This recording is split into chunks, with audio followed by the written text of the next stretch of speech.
This was a real plane crash. A plane carrying 155 passengers got hit by birds during takeoff and climb, causing both engines to fail at once. The plane completely lost power. Since they'd only been airborne a few minutes, they were right above the city. The plane was about to crash into buildings. The captain was Sully with 42 years of flying experience. He tried to restart the engines, but failed. The cabin lost power. People panicked in the darkness. Sully immediately activated the auxiliary system. The cabin returned to normal. Then he contacted the tower. Hearing about dual engine failure, the ground crew's faces instantly changed. The supervisor quickly contacted the airport. The co-pilot calculated based on altitude and speed. The plane had no power to reach any airport. They were only 500 meters from the ground. That's when Sully proposed landing on the Hudson River. But this decision shocked everyone. Ground crew even started crying.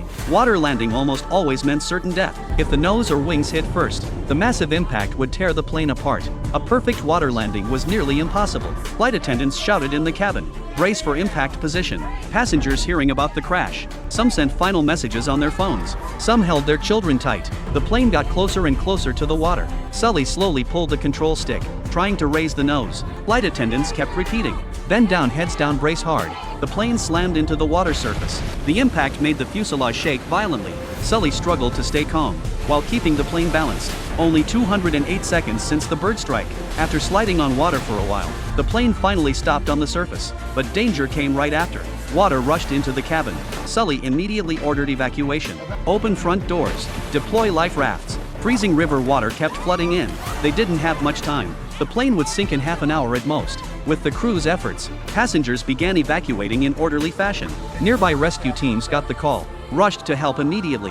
When boats arrived, most people were already on life rafts waiting. The rescue boats gave people hope. Passengers were in tears. River water had flooded half the cabin. Sully was still inside checking for trapped passengers. Only after confirming all passengers escaped safely did he leave last. After escaping, he faced the next crisis. All 155 passengers on board were rescued.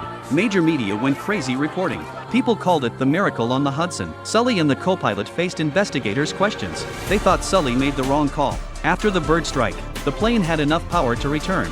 Water landing was the worst choice. Sully was risking passengers' lives to fulfill his personal heroism and caused economic loss to the airline. Simulated flights successfully landed at airports. Investigators smugly thought Sully was finished. Just then, Sully raised two fatal questions. First, the success came after 17 simulation attempts, but Sully only had one chance. Failure meant death. Second, and most important, simulations lacked the human factor. Simulations knew about the bird strike in advance, but Sully encountered it for the first time. He needed time to think and decide. Did he really make a mistake?